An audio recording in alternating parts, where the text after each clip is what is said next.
Welcome everyone to this TechShare Pro event. I'm Cam Beaudoin from beautiful Toronto, Canada. I'm a professional speaker and podcaster on the business of disability inclusion and accessibility, and I'm pleased that I'll be hosting this event today on user-generated accessibility information. I am here with two people who built companies that crowdsource accessibility details from users, and I'm so happy to be here to facilitate and moderate this talk. Let's get started. My first guest is Maayan Ziv. She's an entrepreneur and disability activist, and after graduating with a master's in digital media from Toronto Metropolitan University in 2015, she launched Access Now, a social enterprise that creates information about accessibility of places worldwide. As CEO, Maayan has created a powerful shift in thinking about the importance of accessibility, from accessible technologies to infrastructure, public policy, media, and more. An internationally acclaimed voice for the disability rights movement, Maayan's leadership has been recognized with several awards, including Canada's top 40 under 40, MIT's top 35 innovators under 35, and the Governor General's Innovation Award, Toronto's Communicator of the Year Award, and WXN's top 100 most powerful women in Canada. Welcome, Maayan, to the show. My second guest is an adventurer, rugby fan, and whiskey enthusiast. Euan MacDonald, MBE, co-founded Euans Guide with his sister Kiki in 2013. After his motor neuron disease, MND, diagnosis in 2003, Euan moved from London back to Edinburgh to be with his family and fundraise for MND research. In 2006, Euan and his father established the Euan MacDonald Centre for MND Research and helped set up the Voice Bank project, which today is known as Speak Unique. 10 years after his diagnosis, Euan's Guide was launched by Euan and his sister Kiki as a place for disabled people, their families, friends, and carers to share their knowledge of accessible places to go. The award-winning charity is based in Scotland and used by tens of thousands of disabled people all over the UK and beyond. Maayan and Euan, thank you so much for being here and welcome to the panel. All right, and Maayan, if people want to contact you, what's the best place to find you? So the best place to kind of engage is go to accessnow.com or on social media. We're Access Now app on every platform. And then my personal is just Maayan Ziv. So I'm everywhere. Yeah. All right, perfect. And Euan, I know that if anyone wants to connect with you, just go to Euan's Guide and go and find your social page there, euansguide.com. And all your connections are there. Best place to find you. So let's just kick this off and let's get started here. Maayan, maybe I'll start with you. What is Access Now and how did it start? So similarly to Euan, I started just because I didn't have a lot of information for myself. Wanted to share information about accessibility. So it started out of a need to solve my own problem. I've been a wheelchair user my whole life. And in short, what Access Now evolved into is a mobile app and website. It allows people to share information about their own experiences, as well as engage with businesses that are publishing information about what services, what accessibility offerings they have as well within their own establishments. We do this all over the world. And it just really started with me, one person, one voice, and has really grown since then. Yeah, great. As so many proper solutions are, it starts off with the original intent is to solve our own problems, then we release it to the world. And Euan, what about you? How did Euan's Guide start? Euan's Guide is a disabled access charity. We're best known for our web Citizens Guide.com, the disabled access review website where disabled people, their families, friends and carers can find and share the accessibility of venues around the UK and beyond. But we also make tens of thousands of accessible toilets safer, run the UK's largest access survey and lots more. We are a trusted source of disabled access information with tens of thousands of people using Euan's Guide every month to find and share disabled access information. When I became a wheelchair user, I struggled with finding information about disabled access. I was always frustrated at never being able to find relevant access information before I visited somewhere myself. My sister and I came up with the idea for Euan's Guide after 2 gigs. The first I was nervous about, but was often a festival complete with accessible viewing platforms and an accessible golf cart to take us between stages. The second was a disaster. I put tickets for the accessible viewing area, but when I got there, they offered to carry me and my power chair upstairs. Given my chair weighs 160 kg, that wasn't an option. And in the end, they offered me money to go away. After both of these experiences, I felt I wished I'd known more about the venue before I visited. I started Euan's Guide to learn from other disabled people about their favourite places and good places to go. Yeah, it's really great. I mean, especially what I resonated with there was you said relevant information. And I think that is so important because it reminds us that it's the actual users, people with disabilities, who have to feed this information into guides and websites like the ones that we're talking about here, because it doesn't serve much of a purpose if a regulator or even sometimes an organization puts information in as well. You and I'm going to stick with you here, and I want to know more about how does the business model work for you in Sky? Do people just log in? How does it work? And maybe talk to me a little bit about that. We are a registered charity, so all the donations we receive go into improving our services for our community. We rely on donations from people that use our services, plus we are generously supported by trusts and foundations that are helping us make the world a more accessible place. Got it. And Maayan, what about you? So how does your business model work? How does Access Now operate? So a little different, same kind of focus and goal. But when I founded Access Now, I registered it as a social enterprise within a for-profit space. So the way that we work is we work directly with business owners to actually help them assess their spaces directly in collaboration with people with disabilities to verify how accessible they actually are.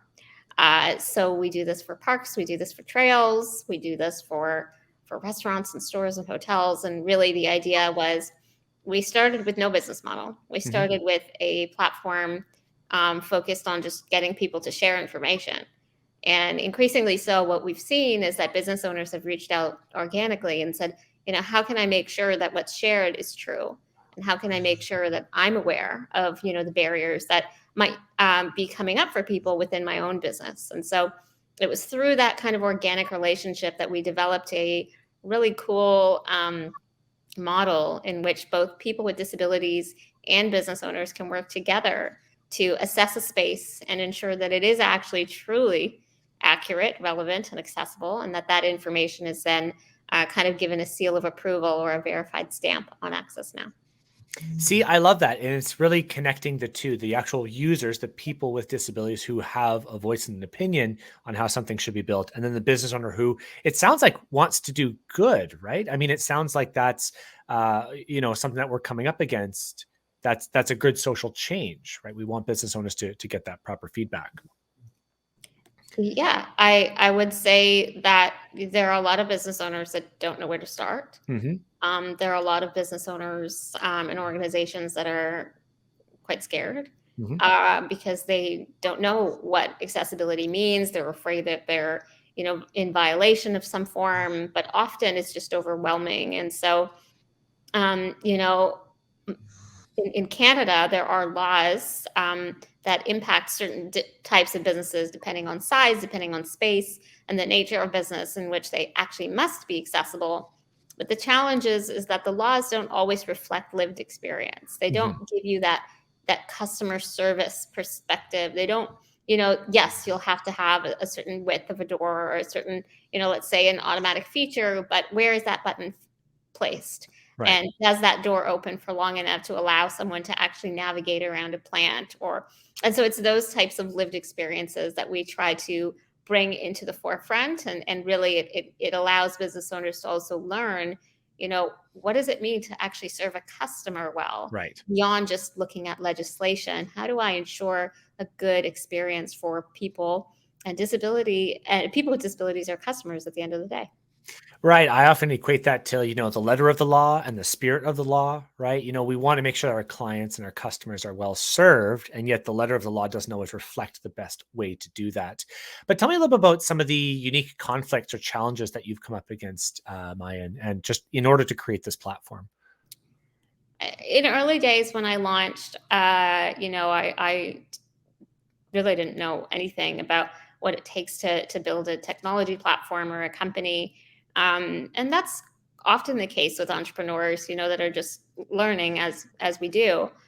But I think the added challenge within the accessibility space is that a lot of people are not really aware, not really fully educated, not aware of the size of the market, not aware of the impact that accessibility can have on people's lives, or even the return, that is experienced when you do invest in accessibility. And I think, in addition to just building a business well, managing all of the things that you have to do as an entrepreneur, a lot of my work and the work of our team is about creating that education and awareness. And so often when I'm, speaking to a new business owner, it's not just about explaining what our product is, it's explaining about, at the end of the day, like why people with disabilities matter and what our rights are here for. And that's an interesting and sometimes difficult conversation to navigate through, because advocacy is so core to what we do. But we always want to make sure we're doing it in a way where we're inviting people to be part of the solution. So I'd say, creating that awareness and education where people are just bought in, as opposed to negotiating, well, how many people really are impacted? Well, roughly 20% of the population. So it's those types of conversations that we're often kind of struggling to push through. Yeah, I always think about, this argument doesn't matter if you're in the digital space or the physical space. The argument is the same. We don't find enough reasons to do this, and all we need to do is come up with those reasons as experts and professionals and advocates ourselves. Euan, I want to come to you, and I want to understand from your point of view as well. What about some of the unique conflicts or challenges that you experienced that you had to overcome to create your platform? What, when setting up a business of any kind, your people are the key component. While we have been lucky to have had wonderful staff, recruitment can be a difficult, worthwhile process to navigate. As much as you can put in place a rigorous process, there will always be an element of subjective judgment. The next challenge is managing and looking after the people you work with. This has been particularly tricky during lockdown and COVID in general. Many of us at Euans Guide were shielding. The transition through furlough and onto remote working was something new to every business. While remote working has been a success and a valuable addition, it has also brought home to us the value of face-to-face interaction. We all miss that. A big challenge for us is accessible tech. For example, we have lots of users that use assistive technology, me being one. I use ID's technology. We work really hard to try and make Euan's Guide as accessible and inclusive to as many people as possible. Alternative formats are always on our radar. We've really made inroads with our EasyRed provision over the last 12 months, and get EasyRed reviews now. Plus, have just had our first EasyRed Access survey too. Yeah, I like what you said about alternative formats, and you're always out there looking for the next best way to serve your clients best. And now, when I think about clients, what are the best ways that you and the platform get people to contribute to the feedback and to the spaces that they're reviewing? Our major challenge is to get people to submit their first review. Once people have shared their experiences of disabled access with us, they tend to start sending more information and more detailed reviews. Yeah, I like that. Always getting people to start on the platform is the hardest. It sounds like it's a snowball effect. You get people to answer a few of them, then they keep going. What about yourself, Maayan? Can I contribute to your platform? Can anyone contribute to it? How does it work for yourself? Absolutely. Definitely. I think when I share kind of in Euan's response, I think one of the challenges has always been to engage people without disabilities to be part of the solution. Of course, it involves education. Of course, it's not like people are rushing to do it, because also, and I understand that there's been some hesitance about saying the wrong thing or making sure that the information isn't right, or I'm not familiar with accessibility. So one way in which we've gone about solving that is we've created a concept called a map mission. And basically a map mission is an invitation to join in an activity or an event that actually is scheduled in real time, brings people together, and usually brings both people with and without disabilities to kind of map any given area. And in early days, we started these events kind of as growth hacking exercises. Yep. We'd identify people in the communities and say, hey, would you throw a map mission, 1 hour in your neighborhood? Or people would just volunteer their time, or they would want to do it, instead of their birthdays or something. It would be kind of like a fun way to get people together and just have a good time. But along the way, we realized that map missions are also incredible kind of empathy generating activities, and they really spark kind of experiential learning. And so through building these map missions, now it's become kind of a formalized program within our company, where we've got employee groups running map missions, and school groups across the world actually doing map missions. And it's become a way for people with disabilities to be in the driver's seat and to be the educators, and to invite people without disabilities to kind of stroll through a neighborhood. And maybe that coffee shop that you go to, you never realize actually has one step at the front, and all of a sudden now you've had this experience where the real kind of tangible elements of accessibility have kind of been illuminated. And we find that after experiences like that, it's really hard to continue to ignore what you now learn and what you now know. And those have been really successful opportunities for us to do exactly that, to engage people who might not be familiar with accessibility, and invite them to be part of the solution.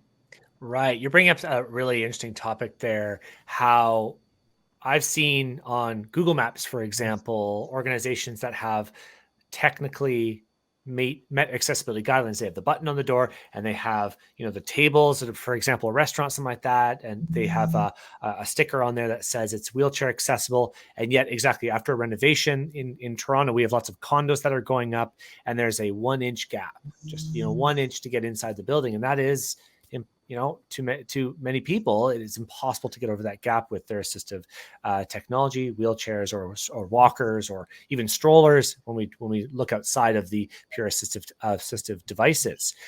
But in your opinion, have you seen places improve over time for accessibility? Is that something that you've seen, like a positive shift towards places being more accessible? I mean, I think it's a bit of both. I think we have definitely come a long way, even within the last few years, in terms of kind of collective consciousness about the issue. And I think also social media has given people with disabilities an opportunity to tell our own stories. Absolutely. And being in that position, I think we've been able to generate and demand change in terms of how businesses work, and who is reflected, and what is the diversity of humanity that we see in our fashion and on television. And so that representation, I think, is changing, and it is posing questions to what's missing. Where are people with disabilities not yet showing up? But, Absolutely. is the world fully accessible? No. Or have we seen businesses go from green ratings on our app to red? Absolutely. Right. A change of owner, a renovation. Yep. I remember there was this one pizza place at the corner near where I live, and it was accessible, and they had a ramp, and it was gorgeous.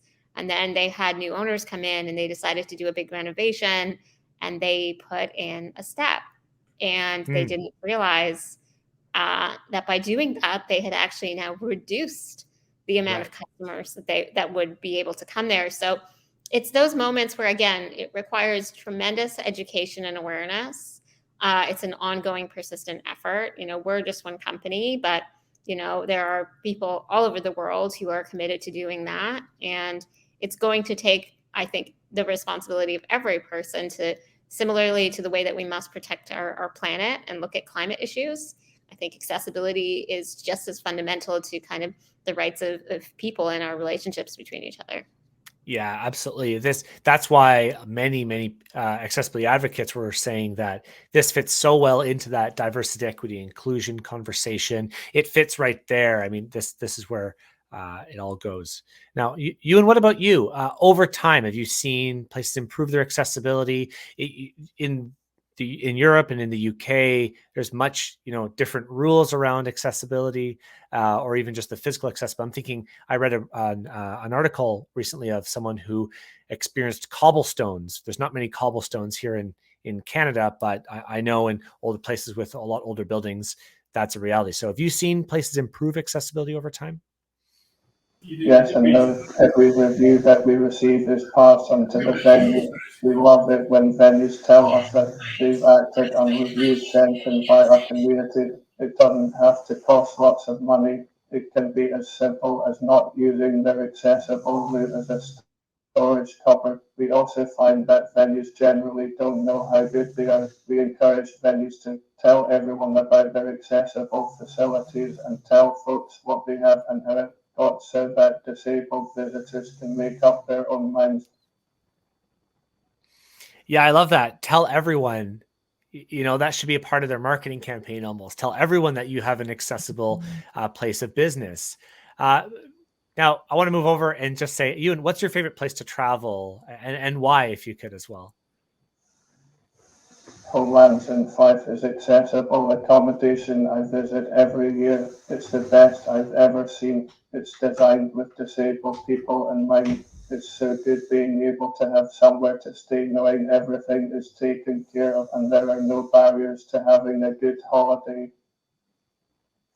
See, I love that. It sure sounds like someplace like that have included people with disabilities in the way that they build it. I know Microsoft does a lot of work like that as well in some of their inclusive spaces.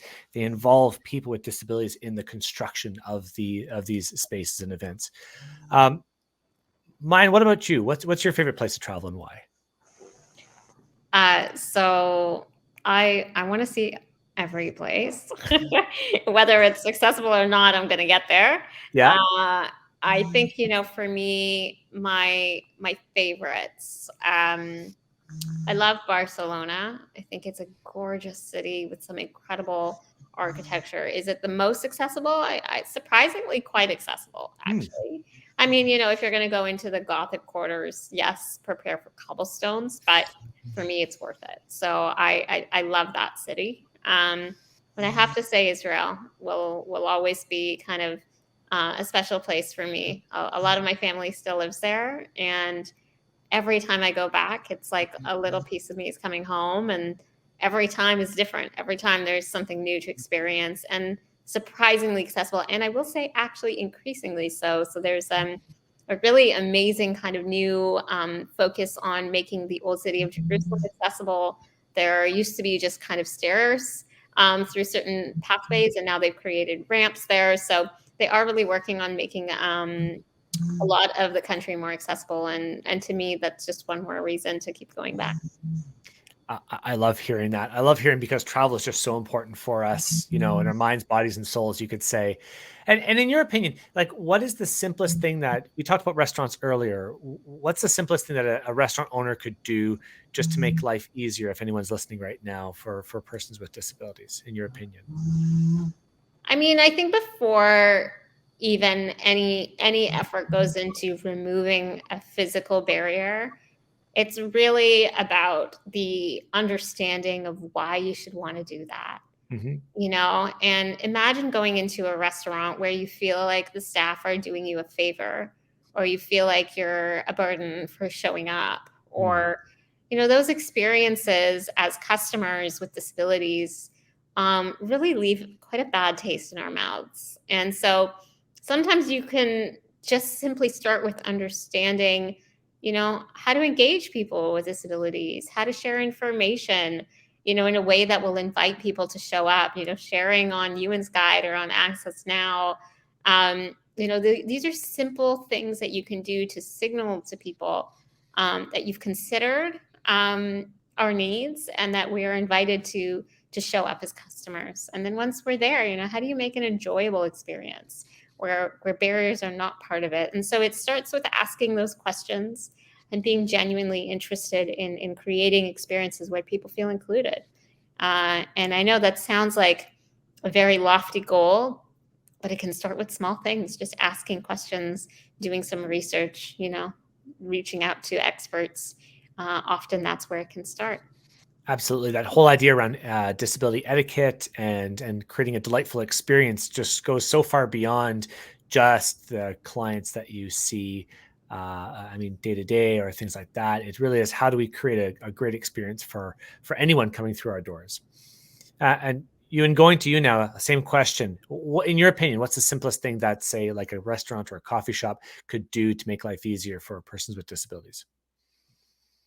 Simply making someone feel welcome is a great start. It's not just restaurants. We encourage all venues to talk about their access information. Our community of disabled people, friends, family members, and carers continually tell us that information is key. In our latest access survey, respondents told us 92% tried to find disabled access information before visiting somewhere new.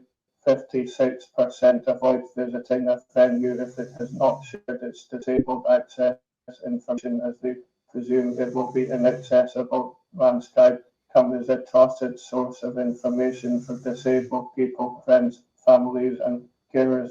Tens of thousands of people use the website to look for disabled access information every month. If your information is not on the website, our visitors and your potential visitors won't be able to find it. Yeah, that part of that conversation, of course, has to do with being heard and seen as well. And dignity is the word that comes to mind whenever I hear about that. We've only got time for one more question here. Euan, I'm going to start with you. I'd love to hear what some exciting improvements are coming up with Euan's Guide over the next couple of months, or coming up in the future. What's on the roadmap? It's an exciting time for us generally. We've been delighted to see the amount of content coming from our community reach a record high this autumn. In terms of priorities for the next year or so, particularly tech-wise, we know that over 60% of our users are currently using Euan's Guide on mobile devices. We know we need to improve the experience, and this is a priority for us. Please get in touch with your thoughts on how we can both improve Euan's Guide and any other suggestions to make the world more accessible, please. I love it. That's really exciting. And Maayan, what about you for Access Now? What's coming up in the future? Well, it's been a really unique time for everyone. The pandemic caused us to really take a moment to consider, what are we doing and how do we move forward? And for a company focused on getting people out of their homes and exploring accessible places, it was a difficult time. But what we did along the way was we realized that accessibility is not just impacting physical buildings and stores and restaurants, but also accessibility is impacting the outdoors. And so we expanded our reach to really focus also on trails and parks, and created an entire program called Access Outdoors, which engages people to map their own trails, parks, look at campsites, all different types of experiences. And we're really, really excited about this program. So I think one of our kind of newest or shiniest components is that through this program, we've been able to map tons of parks and trails across Canada. And now we'll be moving this program out into the US and further as well. So I think that's really exciting kind of update for us. It's a kind of a specifically designed app focused on mapping in a slightly different way, but all of that information ends up shared on Access Now app as well. So they're all connected. And I'm really excited to kind of hit the trail and encourage and engage park owners and trail operators and networks to join us. That's really cool. And as a avid camper myself, I'm gonna go and explore that app the next camping season. That's absolutely great. With that, we're out of time. Thank you both so much, Maayan, Euan. Thanks so much for coming on the show today, talking about this really important issue and expanding on what both of your sites do and mobile apps as well. So with that, I'm gonna end the show. You both have a great day. Thanks so much for participating.